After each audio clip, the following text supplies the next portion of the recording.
Hello friend, welcome to Rakul pictures. मित्रों, इस समय जनगणना 2027 का कार्य पूरे देश में बड़े जोर शोर से चल रहा है। आज के इस सेशन में हम राजनीति और समाज में गहरी पैठ रखने वाले विद्वान श्री प्रार्थना पांडे जी से जनगणना और इससे जुड़े तमाम मुद्दों को बारीकी से समझने का प्रयास करेंगे। सबसे पहले श्री पांडे जी, आपका हमारे स्टूडियो में हार्दिक स्वागत और अभिनंदन है। Thank you. बहुत बहुत धन्यवाद। सर, कुछ प्रश्नों के माध्यम से हम जनगणना 2027 के बारे में अपने दर्शकों को समझाने का भी प्रयास करेंगे और खुद भी समझने का प्रयास करेंगे। सबसे पहला प्रश्न सर हमारा है, जनगणना क्या है? आपने बहुत सही कहा कि जनगणना का कार्य इसमें वास्तव में बहुत तेजी से चल रहा है, बहुत संजीदगी से चल रहा है। जनगणना को अंग्रेजी में सेंसस कहा जाता है। सेंसस जी। जनगणना वास्तव में किसी देश की पूरी आबादी की आधिकारिक गिनती होती है। इसमें उनसे संबंधित सामाजिक, आर्थिक और शैक्षिक स्थितियों आदि के तमाम जानकारियों को डाटा के रूप में एकत्रित किया जाता है, जैसे लोगों की संख्या, आयु, लिंग, धर्म, जाति, भाषा, व्यवसाय, शिक्षा दीक्षा, रहन सहन, भोजन पानी एवं अत्याधुनिक संसाधनों के उपयोग आदि के आंकड़ों का संग्रह किया जाता है। जी, बहुत बहुत धन्यवाद। सर, हमारा अगला प्रश्न है, जनगणना से लाभ क्या होता है?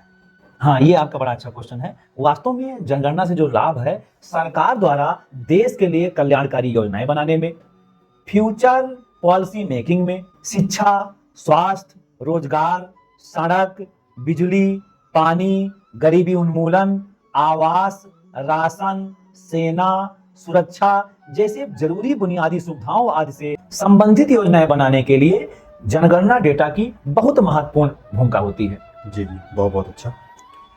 सर, अगला प्रश्न हमारा है, वर्तमान जनगणना कौन सी जनगणना है? यह वास्तव में 16वीं जनगणना है। अब तक 15 हो चुकी है। 15 हो गई। 15 2011 में हुई थी। उस समय 2021 में 16वीं जनगणना होने वाली थी, पर वो आप लोग जानते हैं, हम लोग जान रहे हैं कि उसमें कोरोना काल का संकट था, इसलिए जनगणना कराना वहाँ संभव नहीं था, इसलिए उसको वहाँ पर ब्रेक कर दिया गया था। वही 16वीं जनगणना 2027 में हो रही है। जी, बहुत बहुत धन्यवाद। अच्छा सर, ये 16वीं जनगणना के आंकड़े कब से लागू होंगे? 1 मार्च 2027 से लागू कर दिए जाएंगे। 2027 से? 2027 से 1 मार्च को। हाँ, 1 मार्च। बहुत बहुत धन्यवाद। सर, अगला प्रश्न है, जनगणना कार्य करने वाला सबसे बड़ा अधिकारी कौन सा होता है?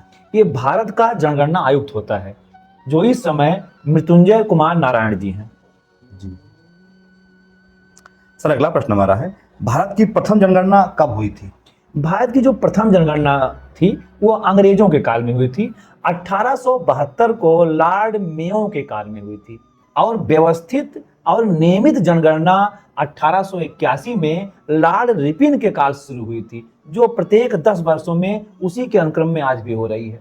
ये हर 10 वर्ष में एक बार होती है। हर 10 वर्ष में एक बार जनगणना होती है। उसमें पूरे देश की रूपरेखा तय की जाती है। वास्तव में देश के स्टेटस की जानकारी प्राप्त की जाती है, हमारे देश की स्थिति क्या है, क्योंकि वह वास्तव में जो जनगणना है ये किसी देश की तस्वीर सामने लाती है कि सामाजिक, आर्थिक, राजनीतिक उनकी जो भी सारी स्थितियां होती हैं, कितने हमारे पास सड़कें हैं, बिजली, पानी, जो भी भारत देश की या किसी भी देश की वास्तविक स्थिति होती है, उसी को आंकड़े के रूप में जनगणना के माध्यम से उसको हम लोग सामने लाते हैं। उसी के आधार पर भविष्य में योजनाएं, पॉलिसी, ये सारी चीजें बनाई जाती हैं, सरकार के द्वारा बनाई। हाँ, सरकार द्वारा बनाई जाती हैं। ये वास्तव में एक प्रकार से ये भविष्य के लिए प्लानिंग करने का एक सबसे अच्छा तरीका होता है। इसी को हम लोग बेस बनाकर प्लानिंग करते हैं कि हमको कौन कौन सी योजनाएं किसके लिए लागू करनी है, कितने विद्यालय खोलने हैं, कितने चिकित्सालय खोलने हैं, कितने रोजगार की आवश्यकता है, पानी की आवश्यकता है। सारी चीजें इसी जनगणना को बेस बनाकर की जाती हैं।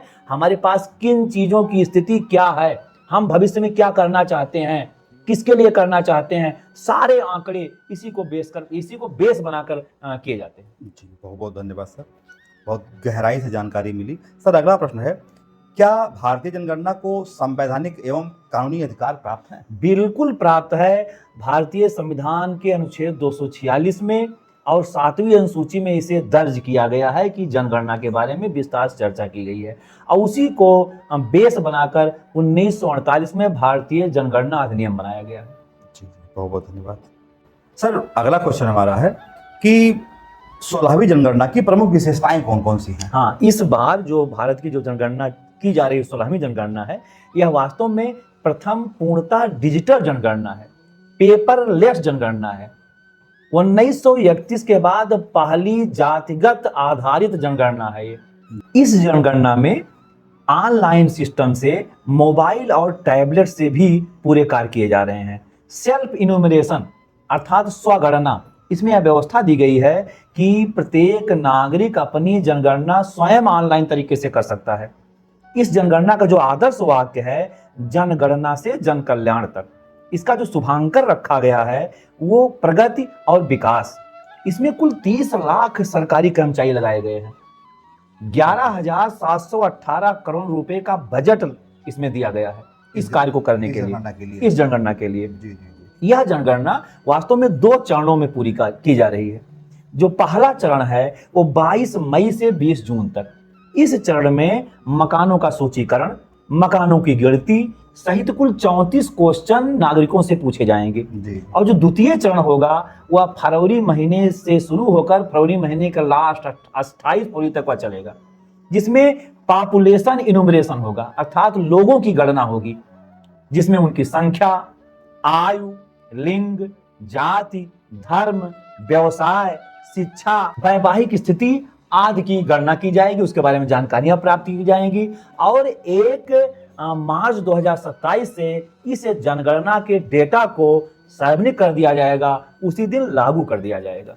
तो मतलब ये जो इस समय जनगणना मई जून के महीनों में हो रही है, तो जनगणना के अधिकारी लोगों के घर पे जाकर के सूचना ले रहे हैं, फिर फरवरी में जाकर के वो बिल्कुल बिल्कुल, ये प्रथम चरण की जनगणना है। इसमें एक मकानों का सर्वे किया जा रहा है, उनकी स्थिति जानी जा रही है, उनसे संबंधित 34 क्वेश्चन रखे गए हैं, जो एक भौतिक स्थिति की जानकारी इसमें की जा रही है। जी। और इसके बाद जो द्वितीय जनगणना होगी, मतलब जो द्वितीय चरण जनगणना का होगा, उसमें लोगों के पॉपुलेशन के बारे में, पॉपुलेशन के बारे में, उनके रहन सहन के बारे में, उनके खान पीन के बारे में, उनकी योग्यता के बारे में, जी, है ना, उन सब चीजों को उसमें जानकारी करने का, उनके व्यवसाय के बारे में, इन सारी चीजों को उसमें जानने का प्रयास किया उस जाएगा। आधार पर तभी पूरे देश की तस्वीर सामने आएगी। जी। जो वास्तविक तस्वीर है वो इसी जनगणना से सामने आती है किसी देश की। जी जी, बहुत सही। उसी हिसाब से जो है सरकारें अपने बजट वगैरह बनाएंगी, पूरा सारा योजनाएं बनाएंगी, नई सारा काम, सारी योजनाएं उसी को बेस बना कर की जाती है। बहुत आवश्यक कार्य है। सर, आप जनगणना के विषय में देशवासियों को क्या संदेश देना चाहेंगे? हाँ, ये वास्तव में जो जनगणना 2026-27 की हो रही है, ये 16वीं जनगणना है।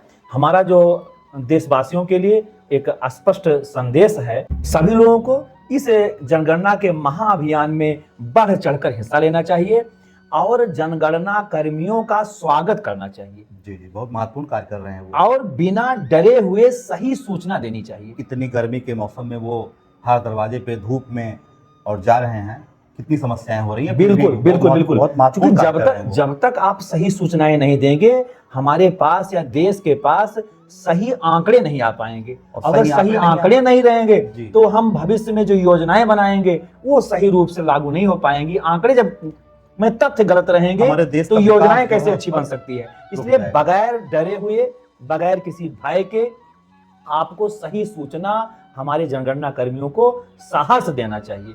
जी जी, बहुत बहुत धन्यवाद सर। और इसी के साथ हम आपके द्वारा हम लोगों को और हमारे दर्शकों को इस जनगणना के विषय पर बहुत सारी जानकारी मिली और गहराई से जानकारी मिली। इसके लिए आपको पुनः बहुत बहुत धन्यवाद और स्वागत। आप ऐसे ही विभिन्न विषयों पर चर्चा और परिचर्चा के माध्यम से हमारे दर्शकों को लाभान्वित करते रहिए। बहुत बहुत धन्यवाद। Thank you.